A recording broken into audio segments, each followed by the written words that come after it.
Good evening. You're listening to the Extreme Movie Show. I'm your host, Rob, broadcasting to you as usual from the Pine Hills Palace, just west of Orlando, Florida. I have with me today on the Extreme Hotline from the Great Midwest one, RDV. And tonight, we're just talking about some shows. And we said, let's make a little conversation here about something that RDV is really fond of and one that I'm not used to watching. That's what I like to call the Americana patriotic type shows. Of course, the show I'm talking about, RDV, is the one you mentioned to me recently, The Terminalist, season 2, technically, I think. Dark Wolf, or really it's season 1 of Dark Wolf. It's a spin-off show, the original.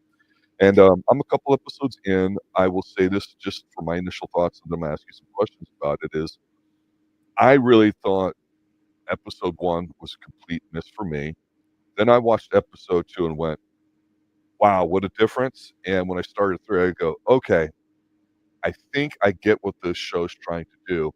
And I'm not going to say that's good or it's bad. I'm going to simply say I hate it when shows try to do all that. I like to kind of know what I'm getting myself into for the most part early on as a viewer. So I'm kind of glad I gave it a chance to get through episode 2 because to me, a completely different episode. And it seems like the kind of show where things are going to change rapidly. Now, what I want to ask you is, because I know you're a big fan of this as well as season 1, one of the big things some people I've talked to said, oh, yeah, the other show, the original one, is so much better. That Dark Wolf is so much totally different. And here, to me, it's a spinoff, so it can be that way. And I know there's some different characters. What's the biggest difference between, you would say, that season 1 and this season 1? Not good or bad, but just what makes it different? Well, the difference is it's more focused on, this is a prequel series going into before the events of the original Terminalists. Okay. It's weird to call it a season 2 because it feels like its own show. Yeah, and I don't know if I'm saying that right, but I just said No. it just because that's what it sounded like to me. Terminalist is a story of Reecer. I'm not Reacher, but Reece. James Reece, Chris Pratt, finds out that the military has been experimenting. He's got migraines. He's framed for his family's murder, and he's on the run. He's helped out by Taylor Kitsch, who also we know was from his past, who served with him, who was part of his team unit that's still alive. Mm-hmm. In this, we're going back to seeing how Taylor Kitsch, became his character, who he is, and we get a little hap. The bonus is we get to see Chris Pratt back in here, because the Terminalist is kind of a one and done. I don't really see how they can move past the ending. I won't spoil it for anybody who hasn't seen it, but this kind of I'm kind of sad that this was only meant to be a 1 season. I don't think they're going to redo it and do another season, because you literally could have Taylor Kitsch's character going off with his team and like saving the world repeatedly. Turn into it's a TV show. It's not that far fetched. We've seen it with ABC when they do stuff like that. Right. And this is Amazon, so it's produced really well. So basically, Taylor, this season I liked because you're right. The first episode is kind of like, okay, we're kind of introduced this. Kind of felt like I was watching the first episode of The Old Man. I don't know what's going on. It's kind of introduced lightly to the characters. They introduced the Hastings, who's on the right there, and we get to see Reece come back, Chris Pratt, and we're like, okay, and then those two they're bonding, and then it sets up so basically why Taylor Kitsch, Ben Edwards, why he leaves the unit, why, and how he gets involved with, well, the CIA in a sense, yeah, or whatever he's in, shadow units, and so it was nice to see them. And by the second episode, it was completely different. Once he leaves, Hastings leaves too. Now they have to deal like, well, okay, we're basically, they wanted to build up that Taylor Kitsch's character is nothing like he's nothing like Reece's character. He's not like Chris Pratt, where Chris Pratt's a happy family guy. Yes. He tries it, and it's just not for him. He's on his second marriage. He gets kicked out of the military, for getting revenge. Basically doing what the CIA is shown to be dirty. They don't care. Of course. His best friend, is forced into doing a suicide bombing in the second episode, and he's like, his wife, they saw previously that his wife, and kids are, his wife's dead, his kids are missing, so, and they know that the guy they released in the trade deal, that the big lead Hamas or Al Qaeda terrorist, got to let go, so, and they go after him. They get a chance because they're not going to let him escape. This guy, because why would you let somebody go? Who is this going to turn around and kill more of your brothers?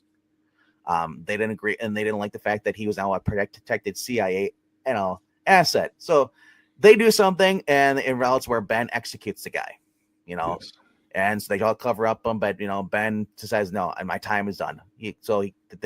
And the brass doesn't care. They want to take a SEAL's wings, and it's very they stress how important it is.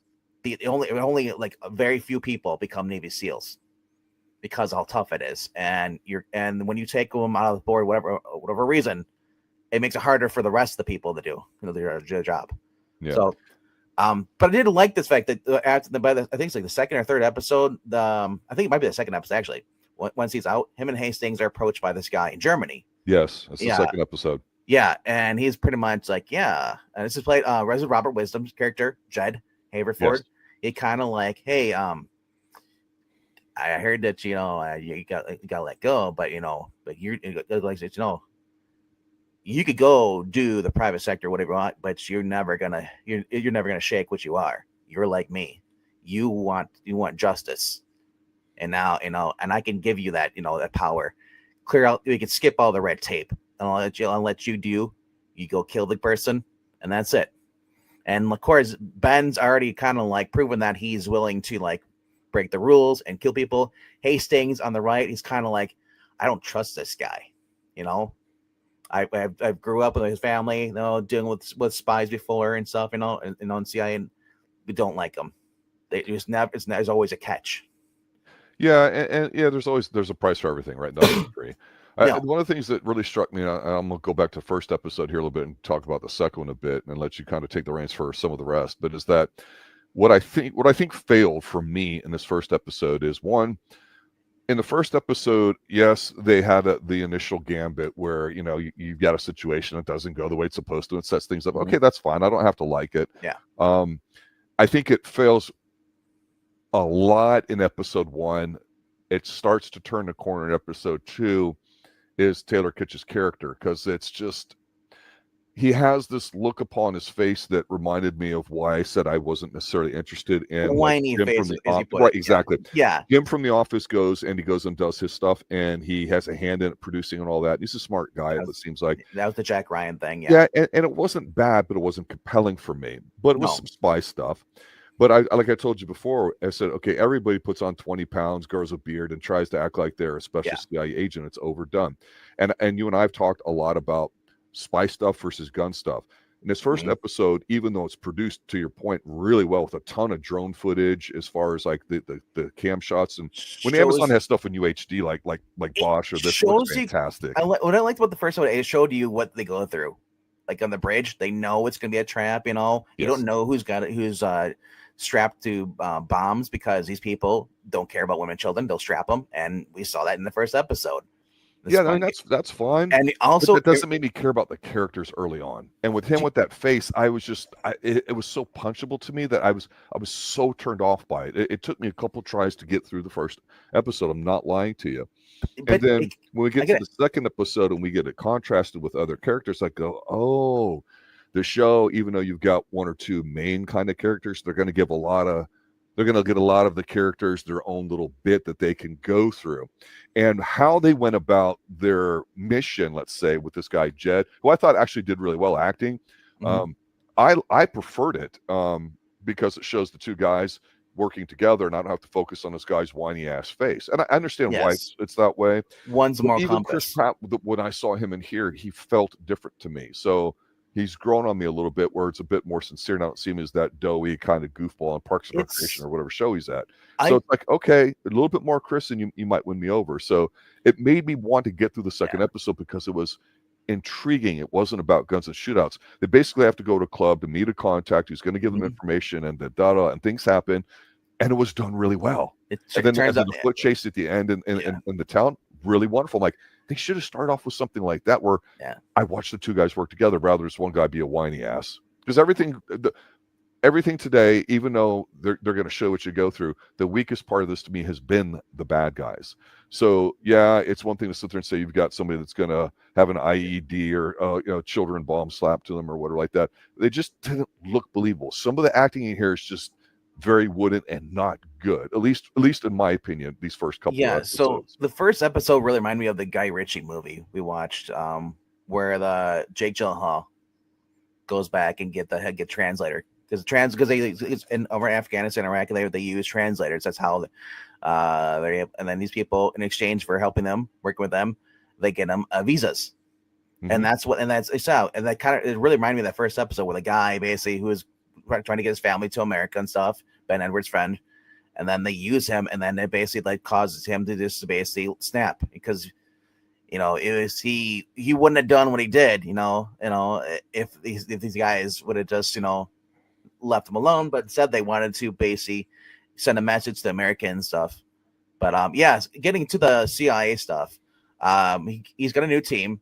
Pretty much, he's working with two women who basically are from Israel, IDF stuff. Mossad. You have Tal Varan, his character, and you also have Isa Paresh. Yes, both very compelling women as far as believable in their roles. So far, yeah, I would agree with you on that because they're while they may look similar in terms of physically because story wise with their background and all that too, totally different personalities. The scene in the club, we're introduced to Ronaldine Schumann's character. She's playing a waitress. She's supposed to slip this drink into this guy. This guy who's basically working for, he's an arms dealer, and they're gonna try and drug him and then kidnap him, get him out of there. but it doesn't work out. Things don't go. That's he doesn't trust her. I love it. He doesn't trust her, so he basically you drink it. He's like, he basically he caught on. He's like, you really want me to drink?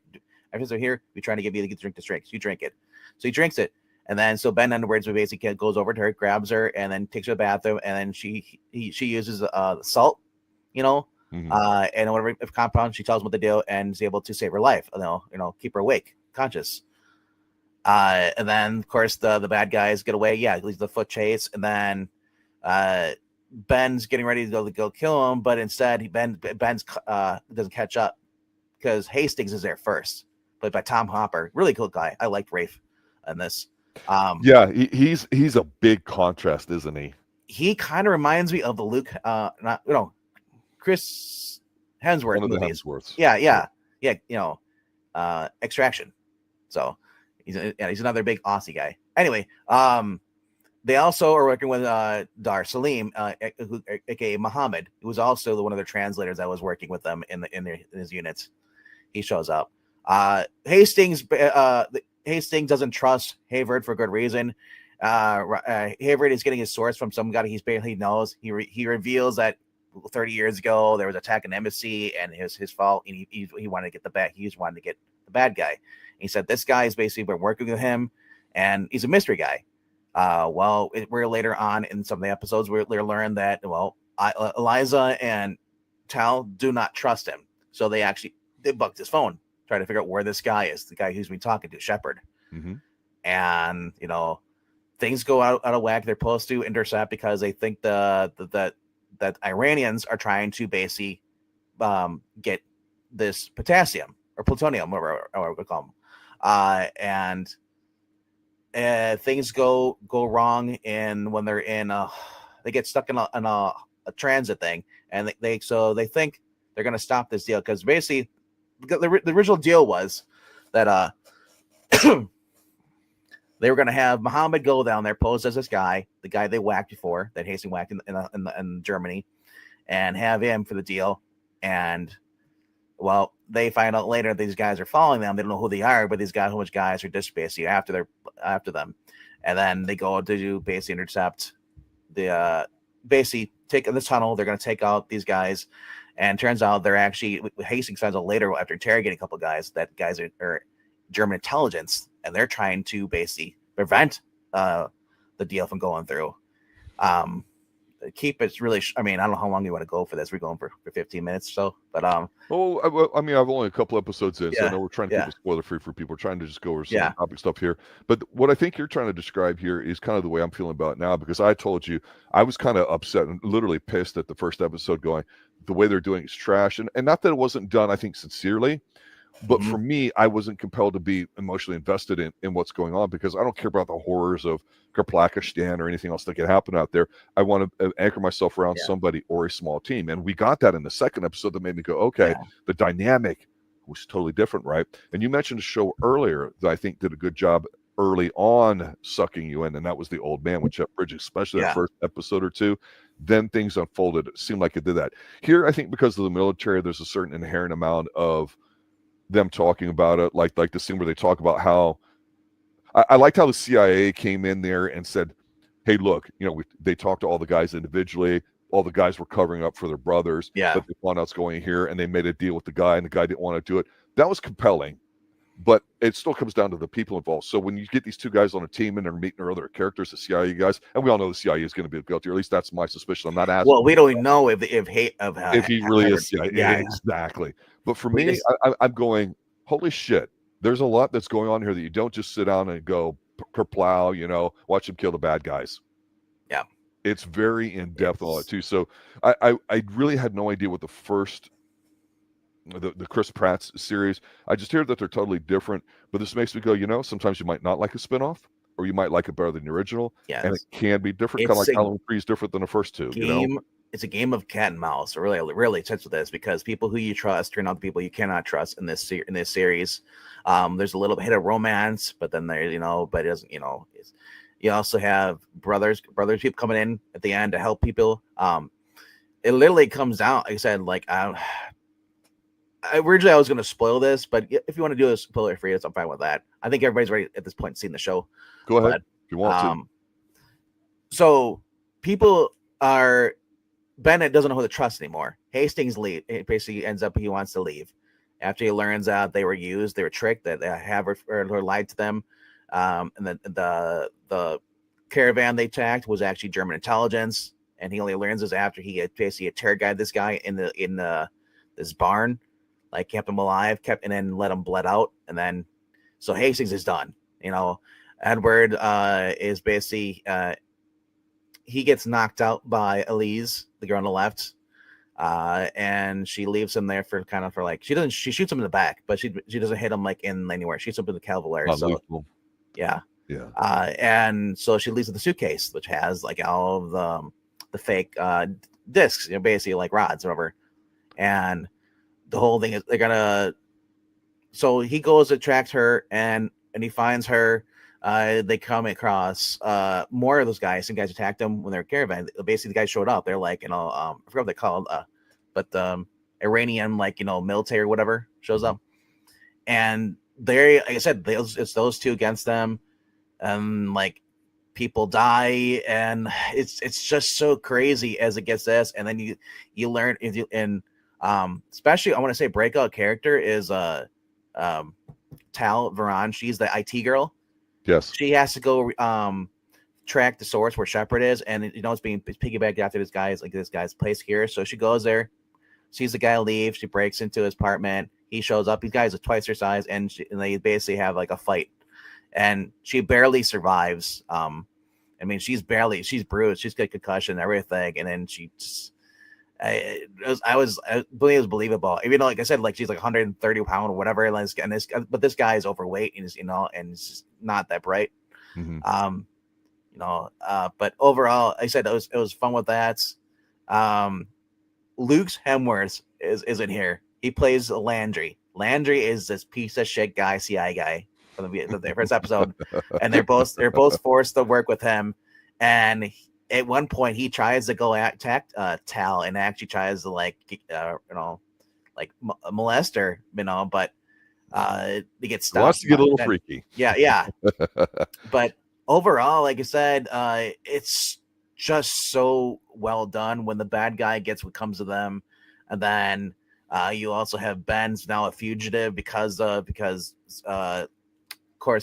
Havard was dirty. He was working with the Iran prime minister. Mm-hmm. To try and they had the things that were supposed to be fake were actually real stuff, potassium or not, I can't even say potassium, plutonium, whatever they rods they had, and so I just kind of love it at the end, Ben gets his little happy ending, and he's reuniting with his team, and they kind of leave it like where he's kind of applying for like this black ops, kind of thing through Langley, and I kind of hope that like they would continue doing this another season of this, because he's perfectly fine. They've done this to take care of the bad guy. And because I love it, he's like because he originally Havard said like, if you die, you're just a star on the wall. And I love it. He says like the Haverford is like, yeah, you're not gonna be a fucking star in anything.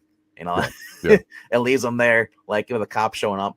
Doesn't kill him, But it's a bittersweet ending. But it could be like Kung Fu. He could go to like and do other missions. They could have a thing. I watched this recently with a show called Countdown with Jensen Ackles, and it's kind of the same thing where Amazon kind of like greenlights these first seasons or whatever, and then doesn't renew them.